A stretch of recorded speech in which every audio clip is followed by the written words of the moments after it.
Imagina por un momento que tienes el poder absoluto sobre 60 millones de personas y nadie puede detenerte, pero algo en tu mente se quiebra para siempre.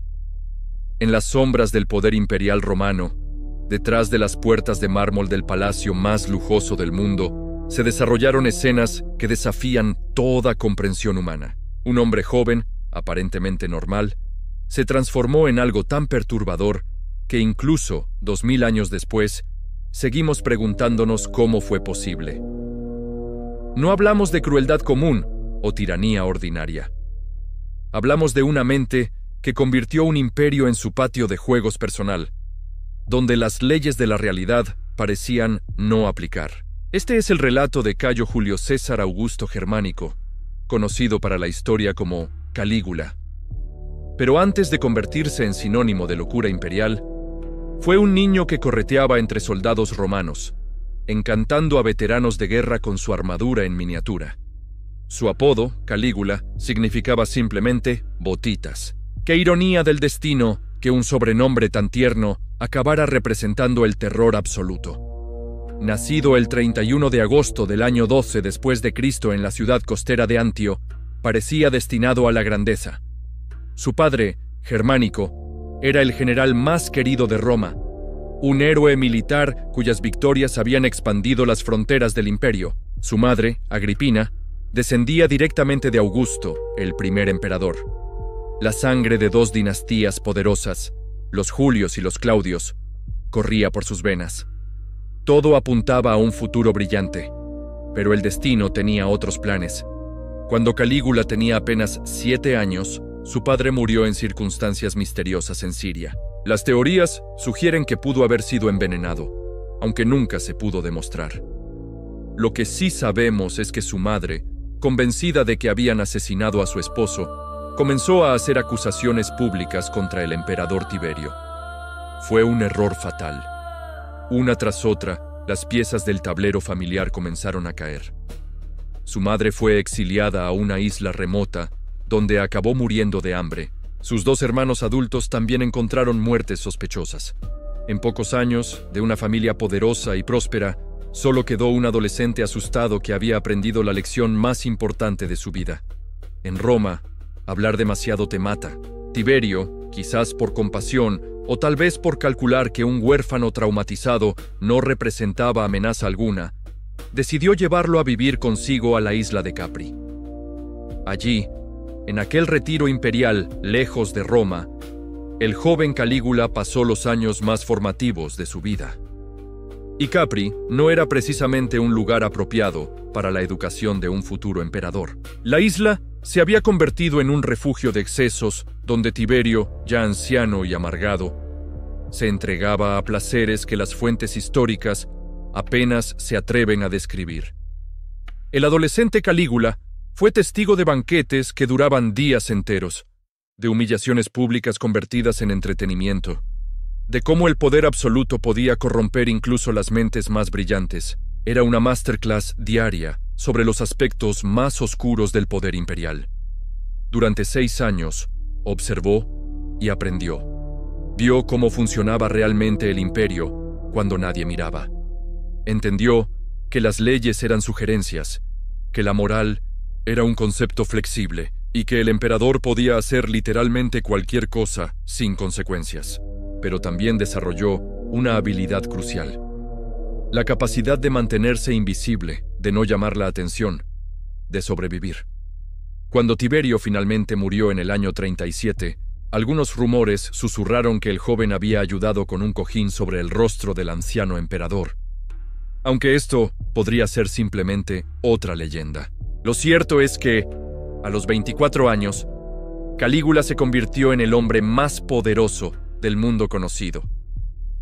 Los primeros meses fueron esperanzadores.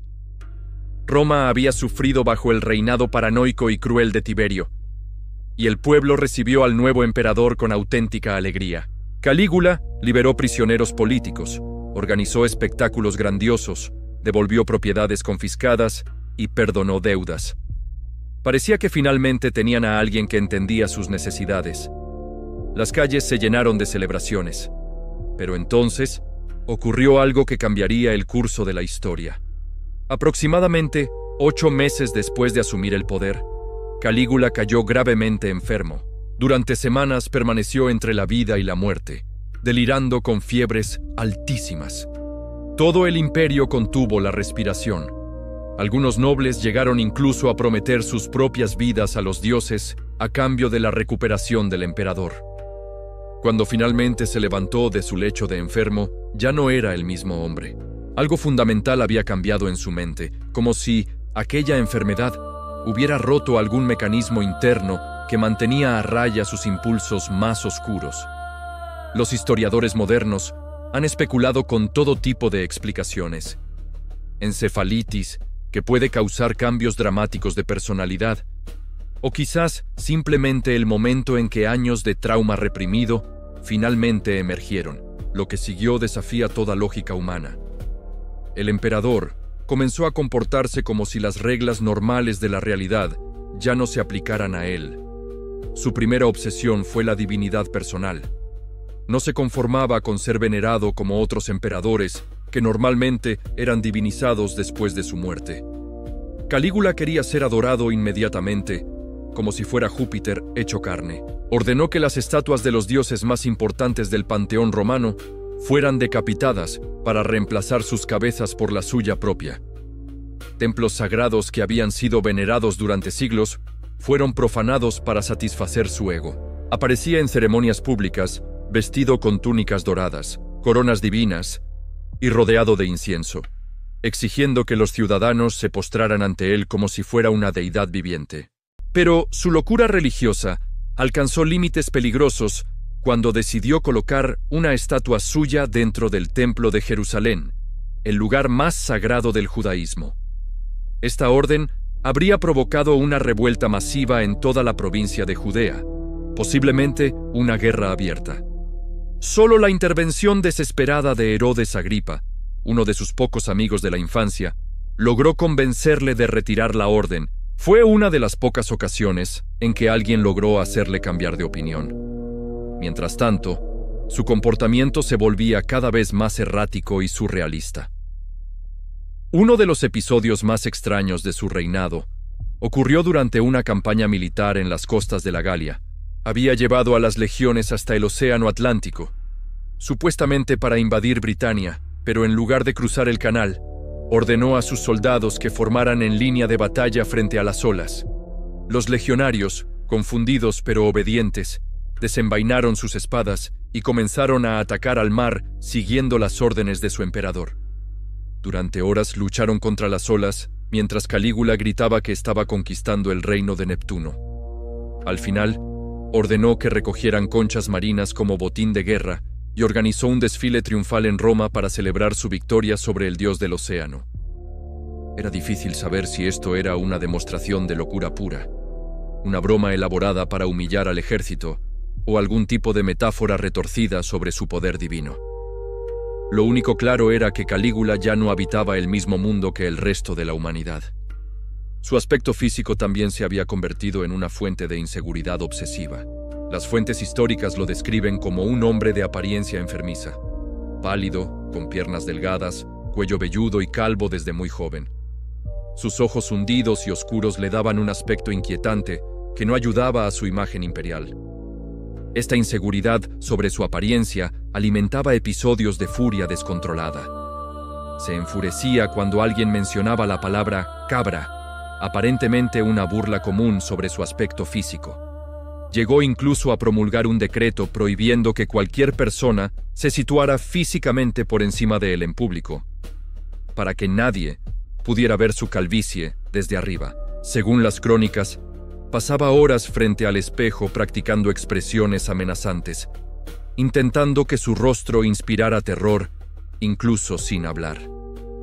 Quería parecer un dios, pero en el fondo temía no ser más que un hombre pequeño disfrazado de monstruo. La contradicción entre su imagen pública de poder absoluto y sus inseguridades privadas creaba una tensión psicológica que se manifestaba en actos cada vez más extremos. Era como si necesitara demostrar constantemente a sí mismo y al mundo que verdaderamente poseía un poder sobrehumano, Y es aquí donde la historia toma un giro aún más oscuro. Porque lo que hemos contado hasta ahora, por perturbador que parezca, era apenas la superficie. Detrás de las puertas del Palacio Imperial, lejos de los ojos del pueblo romano, Calígula se entregaba a excesos que redefinían los límites de la depravación humana. Los banquetes imperiales se convirtieron en algo completamente diferente bajo su mandato.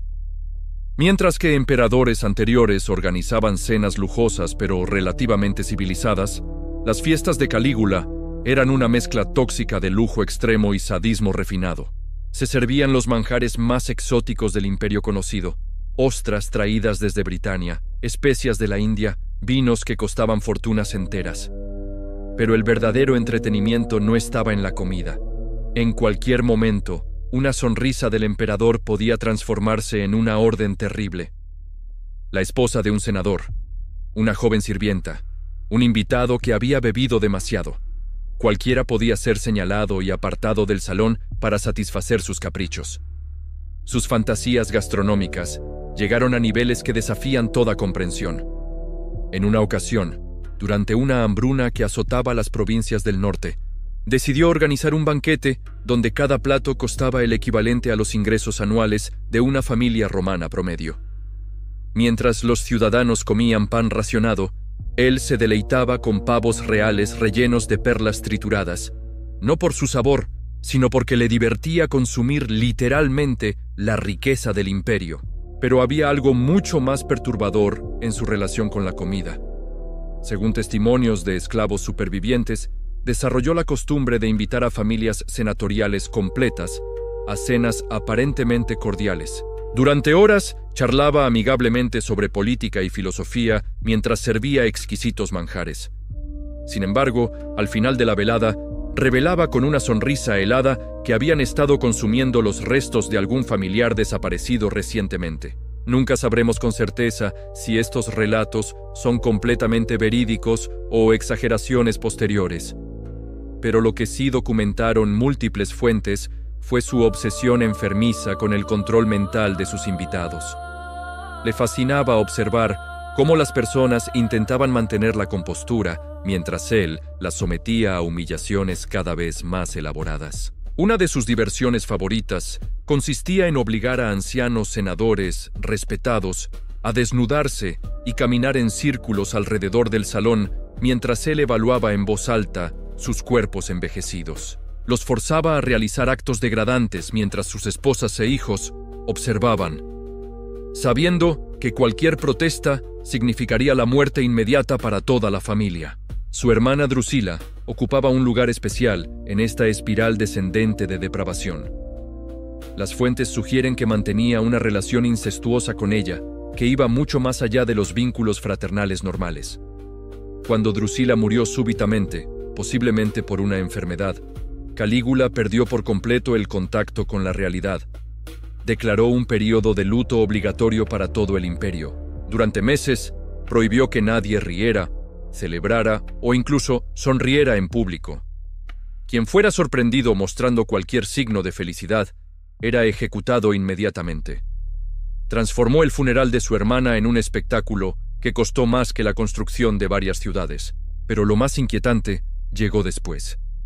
Comenzó a mantener conversaciones públicas con el cadáver de Drusila, como si ella aún estuviera viva. Durante las reuniones del Senado, dejaba una silla vacía para ella y hacía pausas en sus discursos para escuchar sus supuestas respuestas. Los senadores, aterrorizados, asentían solemnemente cuando él les preguntaba si también habían escuchado los comentarios de su difunta hermana. Su paranoia se intensificó hasta niveles que ponían en peligro la estabilidad misma del imperio. Desarrolló un sistema de espionaje tan extenso que prácticamente cualquier ciudadano podía ser acusado de traición basándose en rumores o denuncias anónimas. Las calles de Roma se llenaron de delatores que buscaban ganarse el favor imperial inventando conspiraciones inexistentes. Una noche, durante una tormenta particularmente intensa, Calígula despertó convencido de que Júpiter estaba intentando comunicarse con él a través de los truenos. Salió desnudo al jardín imperial y comenzó a mantener una conversación a gritos con el cielo. desafiando al rey de los dioses a un combate personal. Sus guardaespaldas, empapados y confundidos, permanecieron en silencio mientras su emperador luchaba contra rayos imaginarios durante horas. Al día siguiente, como si nada hubiera ocurrido, anunció que había derrotado a Júpiter en combate singular, y que ahora él era oficialmente el dios supremo del panteón romano. Ordenó que todos los templos dedicados a Júpiter fueran reconvertidos en santuarios en su honor. Su relación con el dinero también se había vuelto completamente disfuncional. En apenas 2 años de reinado, dilapidó por completo el tesoro imperial que Tiberio había acumulado durante décadas. Organizaba carreras de cuadrigas, donde apostaba sumas astronómicas.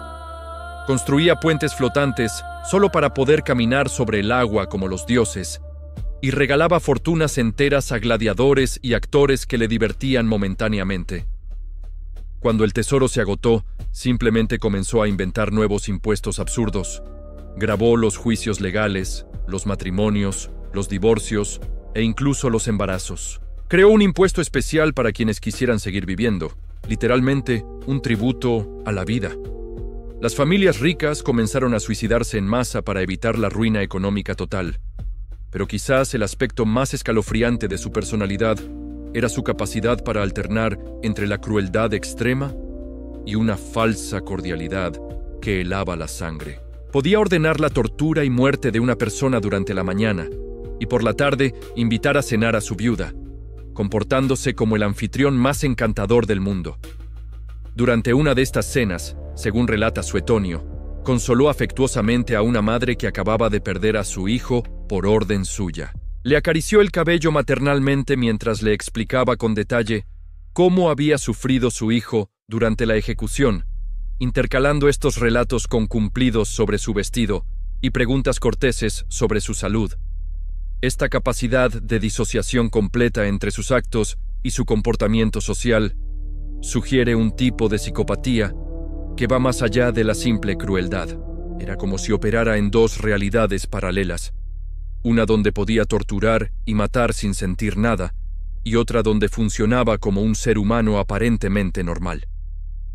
Los ciudadanos de Roma vivían en un estado de terror constante, pero también de confusión absoluta. Nunca sabían qué versión de su emperador iban a encontrar. El mismo hombre que un día repartía monedas de oro entre la multitud, al siguiente podía ordenar ejecuciones masivas porque alguien había tosido durante uno de sus discursos.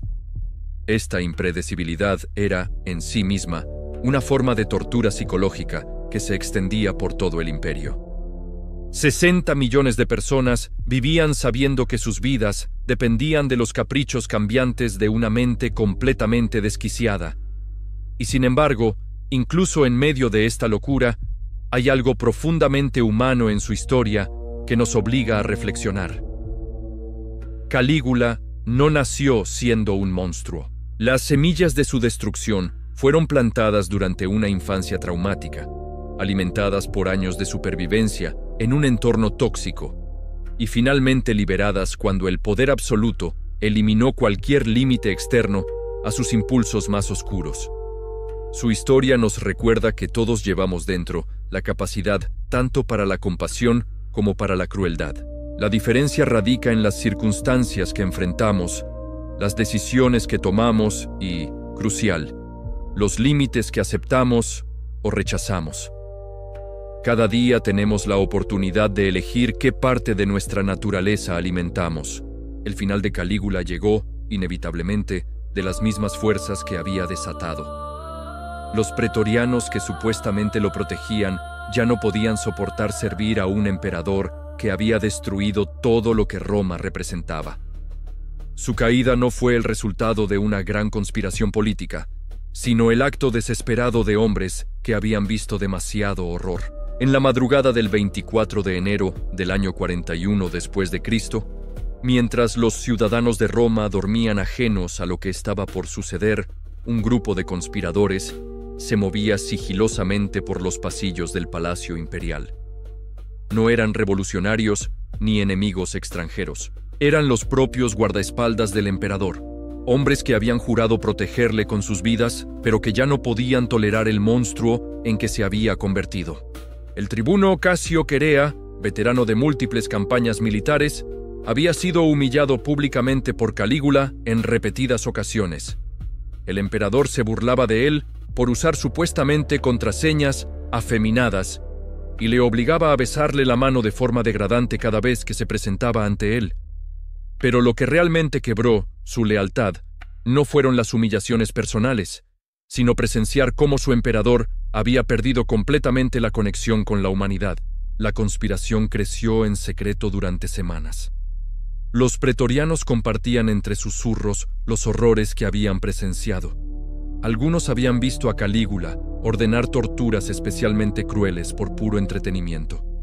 Otros recordaban la noche en que obligó a un padre a presenciar la ejecución de su hijo, y luego lo invitó a cenar como si fuera un favor especial. La gota que colmó el vaso llegó cuando el emperador anunció sus planes de mudarse permanentemente a Alejandría, donde sería adorado como un faraón dios viviente. Los conspiradores sabían que tenían una sola oportunidad. Durante los Juegos Palatinos, una festividad teatral que se celebraba en el palacio, Calígula estaría relativamente desprotegido mientras se desplazaba entre los diferentes escenarios. El plan era simple, pero arriesgado. Interceptarlo en un pasillo estrecho donde sus múltiples guardaespaldas no podrían maniobrar eficazmente. La mañana del asesinato, los augurios fueron extrañamente ominosos. Los sacerdotes reportaron que los sacrificios animales mostraban presagios terribles, y varios adivinos advirtieron al emperador que debía permanecer en sus habitaciones. Pero Calígula, que se creía invulnerable por su supuesta divinidad, ignoró todas las advertencias. Incluso bromeó diciendo que si los dioses querían matarlo, tendrían que bajar personalmente a hacerlo. Alrededor del mediodía, mientras se dirigía hacia un teatro subterráneo para presenciar una obra sobre el asesinato de otros líderes históricos, la ironía más cruel de todas se desarrolló. En un pasillo estrecho y poco iluminado, Casio Querea se acercó al emperador fingiendo consultar sobre la programación del día. Sin previo aviso, hundió su espada en el pecho de Calígula gritando: «Así se hace». Los otros conspiradores se unieron inmediatamente al ataque. En pocos minutos, el hombre que se había proclamado Dios supremo del panteón romano yacía muerto en un charco de su propia sangre, atravesado por más de 30 puñaladas. Sus últimas palabras, según los testimonios, fueron: «Aún estoy vivo». Una afirmación patética y desesperada de alguien que había perdido el contacto con la realidad hasta el final. Pero la locura no terminó con su muerte. En una demostración final de la profundidad de su paranoia y crueldad, los conspiradores también asesinaron a su esposa Cesonia y estrellaron contra una pared a su hija pequeña, Julia Drusila, de apenas 2 años. Temían que cualquier superviviente de la familia imperial pudiera vengar su muerte o continuar su legado de terror. La noticia del asesinato se extendió por Roma como un incendio. Las reacciones fueron sorprendentemente mixtas. Mientras que los senadores y la clase alta celebraron discretamente la liberación de su tiranía, muchos ciudadanos comunes lloraron genuinamente su muerte. Recordaban los primeros meses de su reinado, cuando había sido generoso y carismático, y no comprendían completamente los horrores que había perpetrado en privado. Los pretorianos, lejos de restaurar la república como algunos senadores esperaban, rápidamente proclamaron emperador a Claudio, el tío tartamudo de Calígula, que se había escondido detrás de unas cortinas durante el caos del asesinato. Paradójicamente, el hombre que parecía menos preparado para gobernar resultó ser uno de los emperadores más competentes de la historia romana. El cuerpo de Calígula recibió un funeral modesto, muy diferente de los espectáculos grandiosos que él mismo había organizado. Sus restos fueron cremados en secreto durante la noche y sus cenizas enterradas discretamente. No se construyeron monumentos en su honor, no se erigieron estatuas conmemorativas. Roma quería borrar cualquier rastro de su existencia, como si fuera posible eliminar de la historia aquellos 4 años de pesadilla. Los historiadores posteriores lucharon por comprender qué había salido tan terriblemente mal. Algunos teorizaron que su enfermedad misteriosa había dañado permanentemente su cerebro. Otros sugirieron que años de trauma infantil habían creado una personalidad profundamente fragmentada. Los estudiosos modernos han propuesto explicaciones que van desde trastorno bipolar hasta esquizofrenia paranoide, pero ninguna teoría abarca completamente la complejidad de su descenso hacia la locura. Lo que sí podemos afirmar con certeza es que el caso de Calígula representa uno de los experimentos históricos más claros sobre los peligros del poder absoluto. Sin controles institucionales, sin límites constitucionales, sin la presión de tener que responder ante otros, incluso una persona aparentemente normal puede transformarse en algo irreconocible. Sus contemporáneos aprendieron lecciones valiosas de esta experiencia traumática. Los emperadores posteriores, conscientes del destino de Calígula, generalmente evitaron los excesos más flagrantes de su reinado. El Senado, aunque debilitado, mantuvo al menos la apariencia de ser un contrapeso al poder imperial. Incluso los pretorianos establecieron tradiciones que limitaban parcialmente las acciones de futuros emperadores. En cierto sentido, el legado más positivo de Calígula fue demostrar al mundo romano cuán rápidamente podía desmoronarse una civilización cuando se permitía que una sola persona acumulara poder ilimitado. Su historia se convirtió en una advertencia permanente sobre la importancia de mantener instituciones fuertes y sistemas de rendición de cuentas. Pero también nos enseña algo profundamente personal sobre la naturaleza humana.